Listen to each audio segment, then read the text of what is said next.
Welcome to Money Chats and Mishaps, a podcast by Fanbrokers, hosted by Renae Long, the director and founder of Fanbrokers. This is part one with Leah Renwick. Good morning. I am here today with Miss Leah Renwick, who I've known for about 10 years. She has been one of the most driven and amazing humans I have ever known in my life.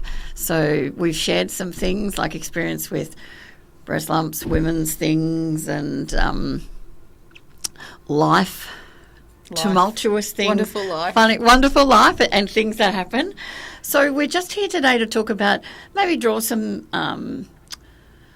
insights and that for how people understand how industry bodies and that work with mortgage brokers and finance, and how that helps the general public. And we'll get down to some stories about a bit of banter in between ourselves. So, Leah, would you like to introduce yourself? And in a nutshell, Leah has been with one of the industry associations for mortgage brokers and finance brokers throughout Australia for how many years now? It was 14 and a half years. Wow. Okay, so that's a very long journey. epic. That is a very long journey. That's a big part of your life. It is. So 26 years in the industry, coming into my 27th. Wow. I spent 14 incredible years with one of the industry bodies during that time. And now I delve into the big bad world of finance where I'm at as an independent. So it's an exciting journey ahead of me now as well. Wow. Well, good luck with that. Going from broking to BDMing and then back into broking starting last year, it's a big transition. But I think for me it's been the most rewarding because I've done all these things that I forgot I could do. And I've done things that I'm like, oh, yeah, no, you really need to stop there. Let's just settle down and refocus. So when you work for an industry body, for telling people, the general public, so you worked for the FBAA, and that's not, any secret or anything. So working for the industry body, how does that equate to what do you do for the brokers and the aggregators, and that helps with what happens and good results for clients and the general public? It's an interesting thing because so many people have said to me over the years while I was working at the FBAA that my role was basically just going to industry events. You're at conferences, you're at events. There was a very senior person in finance that once actually called me an incredible name, but it was to do with how many conferences I go to. And, you do have this agnostic position that you get to work with every aggregator and every industry supplier, every lender that's out there. So you've just got every this broker, non-biased opinion of everyone, where you're at, who you're dealing with, who you could deal with on a different day. And I think you're like Leah globalisation of Australia. Yeah, look, I'd like total world domination, but I don't think that the industry, let alone the world, is ready for the Leah show. I was going to say, are we ready for that? I don't think the world is ready for the Leah show. Look, I've worked with some incredible humans, and I think that what they give to the industry and the leadership that I've probably embodied from watching those people and learning from those people have created who I am today. Yeah. And that's, for me, the exciting part of what I was doing. And I think a lot of people do look at it that, what's in our role? You're a counsellor. You're somebody that sits there and deals in compliance. You're somebody that they come to for advice. You're somebody that will get a phone call about a loan scenario. You're somebody that, brokers will call and go, I'm really stuck with this. What can I do with it? I've got somebody in hardship. Where can I do it? I've got a default that I need to remove. Where do I go with it? And you're that go-to. You've become like this encyclopedia. You're like Leah Pickedia. It kind of is. It kind of feels like, Leah GPT-4. Yeah. It's kind of like if you Mate, put you're in next so level. Much, you put so much information in and I'll kind of give you something back. And hopefully it's the right answer I give you back. But it really is, for me, probably one of the most exciting things I've ever done. Wow. So what are your highlights? So can you give me a story of one of your most memorable moments, a funny story of one of your most memorable moments? And maybe the PG version, it doesn't have, No, look, it's definitely it's not even a PG. I think the most memorable moment that I have in finance at the moment, and I do hope that the brokers listening to this podcast, because they'll probably have a giggle and I won't name names, was randomly getting a phone call from a broker one day and we were just chatting about work and life and that. And he's like, mate, I'm trying to cook a roast pork. And I'm like, okay, what's wrong? And he goes, never get the crackling right. And I'm like, oh, I've got a great thing for you. So we've gone from talking about work to the best ever way that my mum's ever taught me to cook pork crackling. And I'm sort of sitting there, and I've said the story to so many people in the industry that I'm like, one day you're giving advice on how to run a business, the next you're giving advice on how to make the world's best pork crackling according to your mum. That to me is probably one of my most memorable things that I've ever done. And what a great sharing experience. Yeah, and it was like it was my mum's best kept secret, and I don't really think it was hers. I think she may have watched Manu Fidel cook it, and she was just like, "Oh, that's my idea." But for me, it was kind of fun because it took me away and it made me realise that my job wasn't just giving people business advice or helping brokers with their businesses. It was far more than that. You become a part of their family and somebody that they just ring out of the blue for something. So, I've given stain removal tips to people at events before that have spilt wine on themselves. Do you know what's really funny? I have done the stain removal thing as well. That's what we do. And, that was funny. But, you'll get that. You've had a lot of kids and, how do you make breakfast for 12 people? Oh, that's easy. Yeah. What do you want to do? Do you want to make it on the cheap? Do you want to make it, where are we going with this? And we do. We become a one-stop shop. Yeah. And I think that's something that I wanted to build my brand on being was that one-stop shop, that people could ring me or could come to me for any kind of advice they needed, and they were comfortable enough to come to me when they needed it. They weren't waiting till the 11th hour if something went wrong. They were coming to me before that went wrong. So, but that's nice. So that's trust. And not many people build that with some people, you know. It's that one-on-one. So 14 and a half years ago, do you remember the statistics on how many people used brokers? On how many people used brokers back then, and I could give you stats on how many females, 26 years ago, I can tell you how many females are in the industry, but 14 years ago, we would have been lucky if 25-30% of Australian households were using a broker. And now it's over 73%. As of yesterday, the MFAA released their results, and we are sitting right on that 74%. And seeing Anya put that result out yesterday, or the MFAA did, and Anya announced it, and I think for me, I was such an excited person that we're reaching milestones, even in a market where housing prices are where they are, and lending's becoming that little bit harder, and HEMS is still there, and all these dramas seem to be happening in the exterior world. And you've got the likes of CBA yesterday coming out and announcing they're going to charge a cash out fee if you're going to use their ATMs, and a cash out fee if you're going inside over if the somebody counter. Wants to transfer money into your bank account, the end user of the person getting the but if cash if you need a significant amount of cash out, so you need to go to the travel agent or something, and it's above you, you're taking it out, they're charging you that $3 on each transaction. They did get on it and say that they had some pension ones, and there are some there'll be some exclusions to it, but I think again, it's things like that where I go, brokers are still sitting above that at 74%, and the reason that consumers are coming to us is you're not getting a fable up front, you're getting a broker that has researched product and is educated on product and has sat with BDMs in the industry to learn what the products can do, and you're getting it delivered to you black and white based on your circumstances. You're not getting the vanilla off the shelf, hey, here's a home loan, it's a no-frills version. And you do. So you get, and I call it the vanilla, the caramel swirl, the Neapolitan. Love it. Because it depends on the client and their flavour. And everyone's got a different flavour, and everybody's got a different situation. And that situation, I mean, going back into broking has been amazing. I've had a lot of old clients come back, a lot of them, which is great. A lot of old clients, or should I say current clients, that have been with me for the long journey, and they've referred people to me, and that's, I think, the best.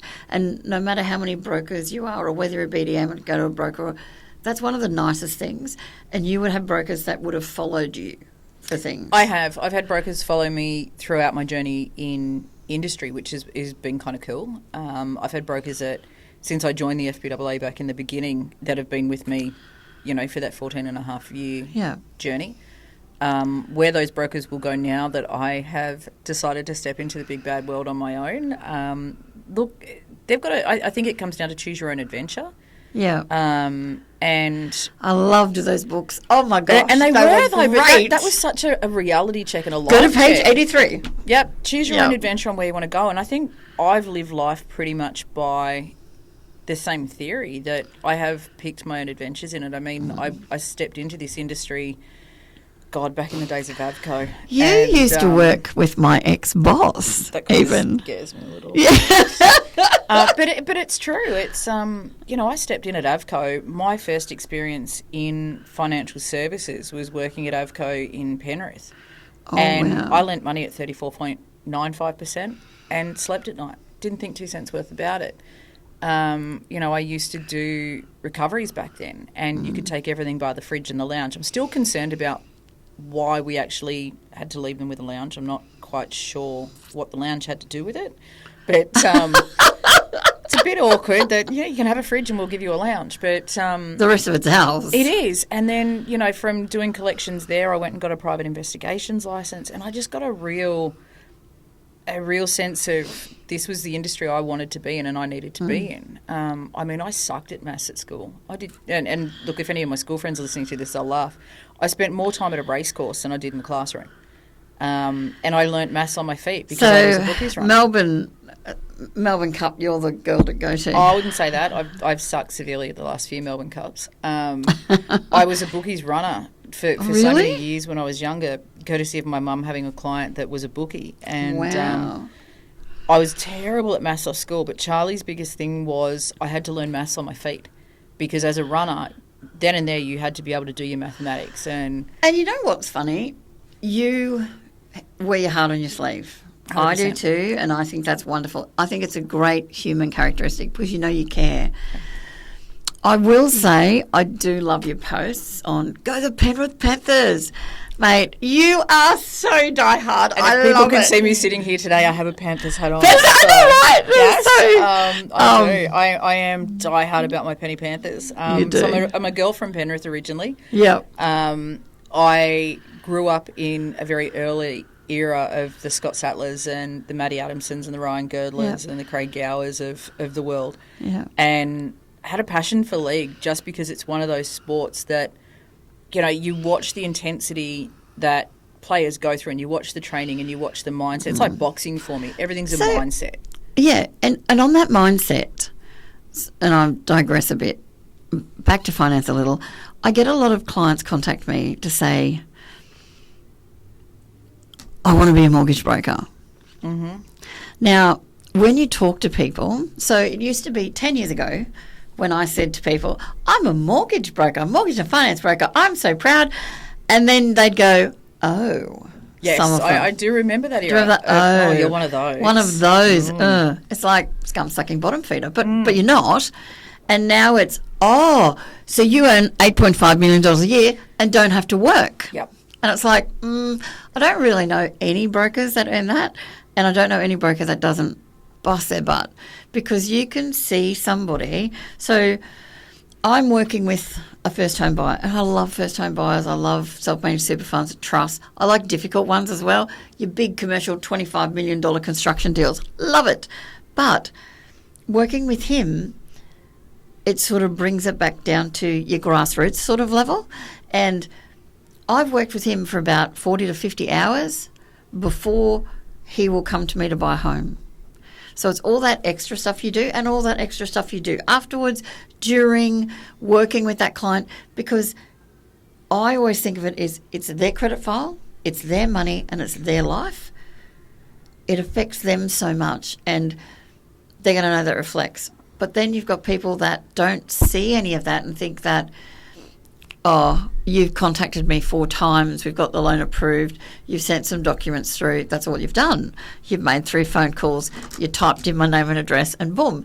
What would you say to those people? Because you have worked with everybody from BDMs, and I've been a BDM and a broker, and sometimes you think, on either side, okay? Which you do, because there's always frustrations and SLA time delays and all sorts of things, but know that the broker's working in your best interest. We have an obligation. We've got best interest duties. 100%. But what would you say to those people that think this is an easy job? Because I get, can I work with you? Because you don't really have to I work. hear that all the time.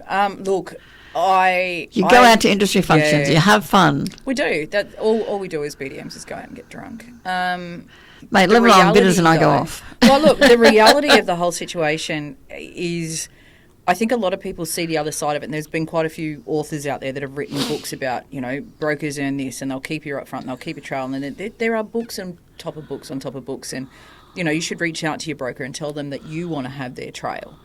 I think the reality of what people need to understand is this is not a job and this is not a career that you're going to earn $150,000 in your first year. No. You don't earn money for 2 years. Well, you'd be lucky if you made 30 or 40 grand in your first 2 years. So there was actually a study that showed that it costs you in your first 2 years about $110,000. So there's a lot of costs that people don't understand are involved. So, and it's all your equipment set up, it's your time, your systems. So if you pay Ilion banking systems, then you do IDU, then you've got another system. You pay CallLogic, you pay something else. Your you pay association membership fees, your all CRM different types fees. You're up for hundreds of dollars at least a month. But yeah, 110 it costs you more within the first 12 And we've always months said, and when I to say 2 we, years. I've always said to people when they join the industry, if they don't have at least $50,000 in a bank account, Don't join you're not it. going to make it. You're going to drown. Yeah. It's not being harsh by saying that. It's a reality of what I've experienced over the last 26 years. And You don't want to see someone fail. No, God no. We're still... I think the problem for me is we're still seeing over 35%. We're at 43% originally of new to industry entrants would leave in their first 2 years. That's primarily sat around the fact that they're not taught to run small businesses. And I think people leave a full-time job and go, I can be a broker, but they forget that you're stepping into the world of small business enterprise. And you don't get POIG. You don't have your pay packet every week. Yeah, you've got to understand, I dare I say it, and I won't use the whole word on it, but you have to have a wholly account. Yeah. That bank account is where you sit money, and this isn't everybody, but this is what I've always done in my 7 years of being a broker. Yeah. Your wholly account was where your clawbacks and everything came from, because the reality is they're there, and they're going to be with us for a little while yet. If not, they're always going to be there, but just in a different structure. Yeah. That account should be where that comes from, and that just sits there, and that's its thing, and that should be at least 5 to 10% of what you're earning per month goes into that account. It just sits there. You don't have the headache then of when clawbacks and things come in, and you don't have the online rants at people about how unfair clawbacks are, because the money's there, and you generally 9 times out of 10 you won't even see it going. Yeah. I think that people need to be very well time managed to step into the role of a broker. So if you're not somebody with good time management skills, it can get really frustrating out there. But you were talking about small business. So I had a Amazon best-selling author, Alison Wheeler, who is a business consultant. She used to be a professional athlete. She successfully run multiple occupational therapy because she became an occupational therapist, clinics and businesses.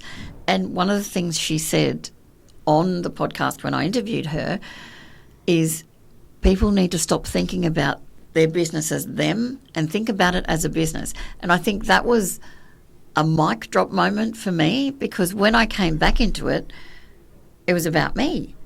But as soon as I relinquished some of that, I'm a control freak because I want to make sure it's right. Aren't we all control right. freaks? Right. But it was that moment where I went, it's a business. It's a business. And I could do that breath. Yep. I could breathe, and it was amazing. And you talking about that before just reinforces it. No matter what business somebody's in, it's a business. It's a business, and you need to work at that business, but you also need to be able to give things to people. And I will say, Alison said, and if somebody's not doing the right thing by you, and we even went into workplace psychopaths, very interesting conversation. And my mum, when she was doing her PhD, she was, and I said she had done some research, and I'd be like, are you kidding me? And I'd read the case studies and things. And one person in a position can come into an organisation and can destroy it. So you've got to look at all of that and take that into consideration, because it might not be everybody's collateral afterwards, but it'll destroy that institution, that company, and people don't find out until afterwards. And that can happen in a broking business, that can happen in Commonwealth Bank, that can happen at Boeing. It can happen in any business, but it's that looking for other people and bringing them in. So at the moment I'm expanding and looking for good people, and you got to find the right people to the fit right the people roles. to fit, Especially in a brokerage. I think a lot of brokers forget that when they're bringing new staff in, you're going to inject somebody into your business that may take it to the next level. But if that person doesn't fit the culture of the business, that's going to hurt. If that person doesn't understand the consumer background of things and doesn't have a liking to, consumers that may not be exposed to broking, that can cause a problem for the consumer dealing with the business at the end of the day, or doesn't understand the brand profile. And I think that's where, again, we talk about a lot of people coming into the industry, and what they don't plan for is, what do you want your brand to look like? Yeah. What do you want your trademark to look like? What is your purpose? Yeah. I think we all need a purpose. I think we've done a lot of talk in industry about imposter syndrome, and I'm not a huge believer in it. Yeah. I know that they say people can suffer from imposter syndrome and the rest of it, and to me that's a self-belief thing. And it's not saying that the people that are out there that are coaching and training and teaching people about it are wrong. But I think that there's other ways about looking at it as well. But everybody has their own opinion and their view on something. And even if you and I witnessed a catastrophic event, you and I would still have 20% variance. Exactly. 100%. There's going to be a variance with everything. And working in industry and working with people. So what would you say to somebody, whether it be a broking business or anything, what do you think the first 12 months could help them in their business? So I'm doing a lot of business and working through things, and I've sat down with business, and I'll get a lot of I get sent to finance. And it's like, okay, so do you make these decisions? No, we process it. Okay, I need to talk to somebody who makes these decisions. And then you'll get to eventually the CFO or the CEO or the CIO. And you'll sit down and you'll have that conversation. Oh, why did you go to these people first? Because that's where they sent me, because they thought, oh, I'm finance, I can tell you how to do my job better, or QuickBooks better, or which accountant to go to. But it's looking at so they can be purchasing 10 trucks next year, but they're going to go to Bank A when Bank B, C, D, E and F haven't even been looked at, and they could save you a lot more money, but they could actually meet the needs. And you can get anything. Some people want like that business line of credit where they can peak and trough because that suits their business, because they're seasonal or whatever. But it's the same as these businesses. So every business does it differently. But don't assume somebody does something in a certain way unless you ask that question.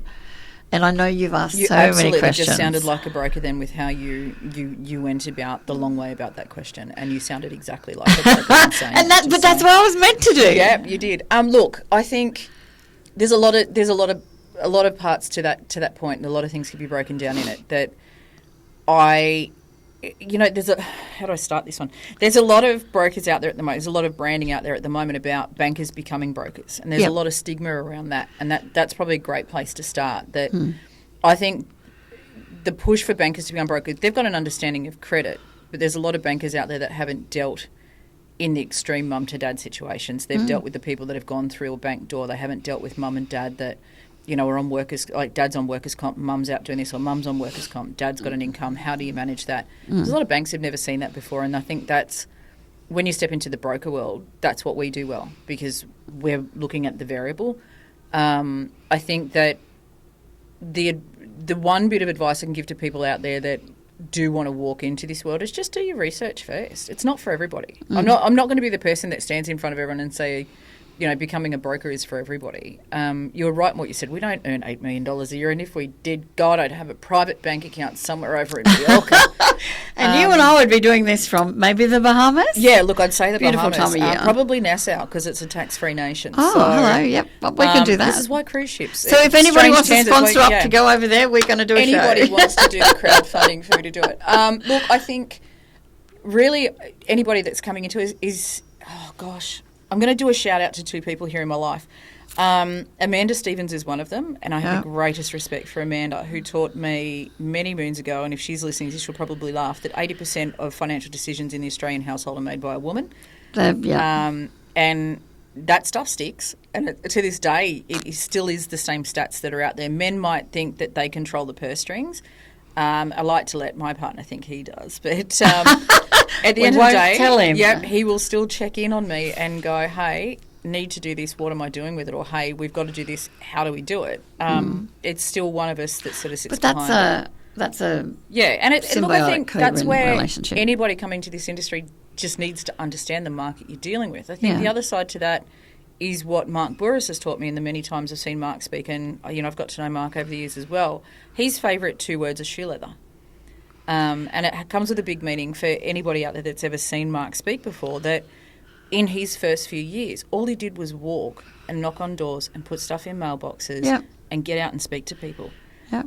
If you're not good at networking, probably not the best career choice you're going to make coming in. And if you're shy and a wallflower and you don't want to walk across the room and say, hi, I'm Renae, I'm your mortgage broker. Exactly. If you're not a people person, this is not the career path for you. But I think if you can execute 2 things well. If you're a person that can do amazing back-of-house stuff, loans writing might be the job for you. And that could be, and you could be a processor. You could be a loan writer. There are other avenues you can go into. Don't just look at and it's broking. morphing. So now you've got para-brokers coming up and, everybody's doing a slice of something. You've got CSMs. You've got, there is a world out there that's So CSMs. Customer service managers. There you go. Sorry. Yep. If we do any sort of abbreviation. Yep. And we don't explain it. I think people should be able to write a little comment to you just to go, hey, Renae, can you explain what this that means? One? Yeah. I think that, if you come into this with the mindset that you're willing to learn, you're willing to put yourself out there, you're willing to network.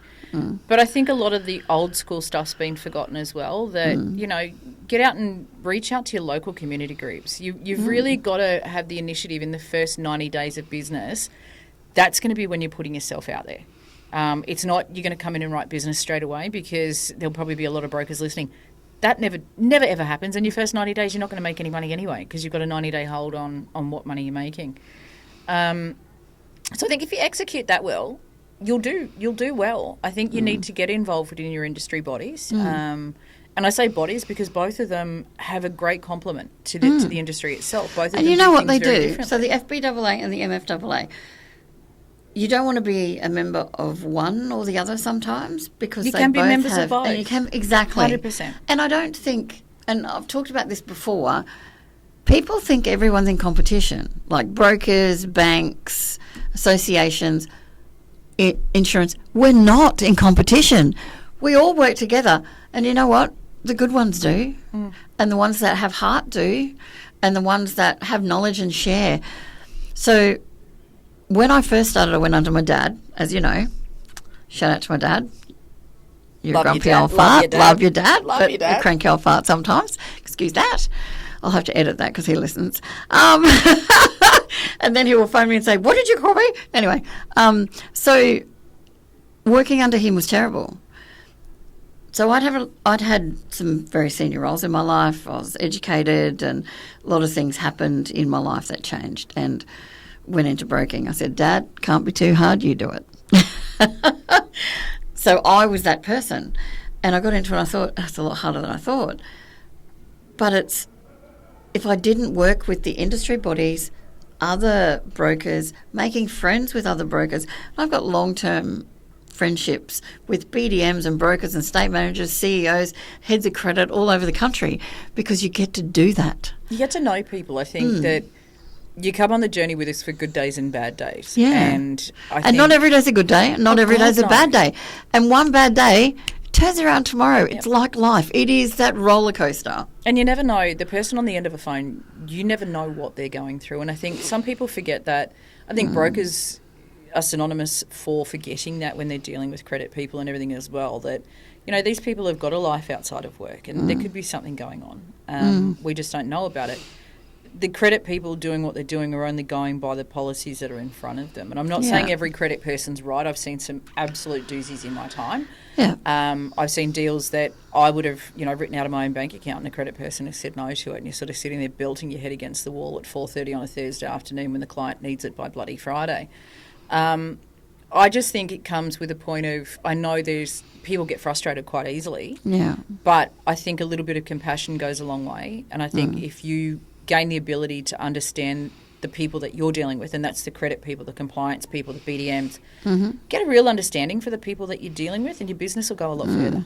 I don't think people should take it as, this person's a complete jerk off because they've Yeah. denied my deal, and this person must be I want to say an absolute arsehat because they haven't approved something that, it's 100% in policy. What if that person's been in their job for 3 weeks? What if they didn't know? But and that's that 20% Yep.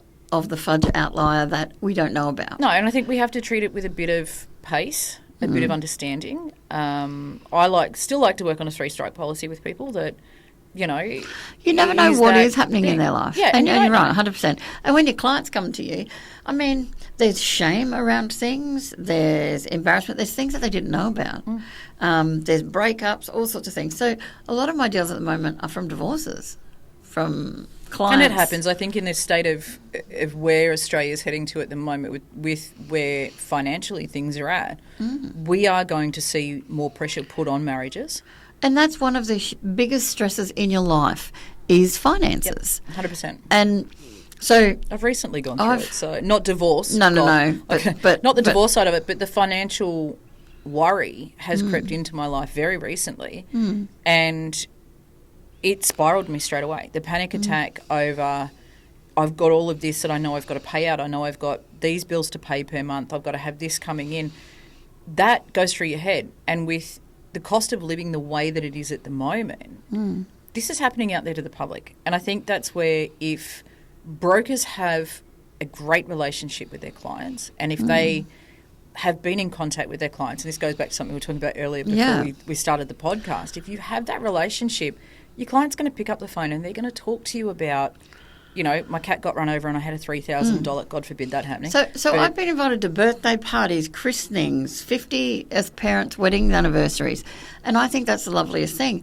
But I'll tell you, the last 12 months, I haven't contacted the clients as much as I wanted to because I'm restarting the business up and I'm doing financial wellness things on the side where I'm doing free talks and that with anybody who puts their hand up. I'm doing toolbox talks with businesses to go in with financial wellness because it impacts so much on people's lives, finances does. So it's that education piece, that understanding piece, and understanding that it does spiral and it affects everyone. It doesn't matter how rich or how poor you are. And I've got one client at the moment where, well, he will be a client, touch wood, hopefully, but he has contacted me so many times and everything is so negative with him. Oh, I went to a broker and this is what's said, and I did this and this is what's said. I can't get a loan because this is what's said. I can't. And it took 11 SMSs to get him to answer a phone call. And then he's like, you can call me now. Then I phoned him up and I said, your broker was right with these, but what's your situation? Has it changed? Yes, it has. I said, you're telling me you want a house. Your situation's improved. You've got more money in the bank. Let's go for it. Let's see what you can do. It's a conversation. It's not going to cost you anything, but it's that whole thing. So if you could give anybody advice on to contact you for them to get assistance, you'd be a great mentor in the industry. You should become an FBAA mentor. Yeah, that's not going to happen. And I say that nicely. It's nothing against the FBAA when I say that. It's mentoring for me is not my groove. I'm happy to always have a chat for people. And I think some people need to, and you're probably going to lead into the mentoring thing now, that some people think that mentoring is a great cash cow. They haven't done it for the right reasons. There's mentors out there that can see Do you the get dollar paid in for it? Yeah, there's I've always been a mentor at uni and I don't get paid for it. No, so I like to think that people are mentoring for the right reasons and they're not doing it to make money off people. Yeah. For me, I'm just happy to have a chat with people. Like I can give It's you not the a best, business for you. Yeah, I can give people the best advice that I've learnt in the last 26 years, and I like to think that I've learnt a lot in that time. I like to think I can give people some worldly advice in that time. Been a heck of a ride. It has been a hell of a ride, but I think I'm giving people practical advice too, where I'm not coming at things from a high end going, you have to, you have to, you have to. I think for me it's more of, I've experienced this, so let me just show you the things that I've experienced over time. Yeah. Whether they're right, wrong, indifferent. You know, I've asked some questions of the industry, and I've put people on the spot in the industry before where I've said to people, you know, who's looked at their business plan in the last 12 months, and I've had one person in a room of 300 put their hand up. These are the little things that still shock me, because when I was trained coming into it, every 12 months you revisit it. It may not need changing, but when you start out in business, you have a 5-year plan and you review it at 12, but you have your milestones at 3 and 5. And I am shocked at the last round of when and I think you were at the event that I asked it at. There was three people. 3 people put their hands up to say that they'd revisit it. And it was a full room. It was. It was concerning. Chockers. So I think the other side of saying to people that if they want to come into being a broker is be prepared to have that plan sitting there, that business plan, because it's quintessentially anything. You may be self-employed, you may be working for yourself, but you've still got to have a business plan behind it. Thanks for tuning in. Up next on Sunday, part 2 of this episode with Leah Renwick.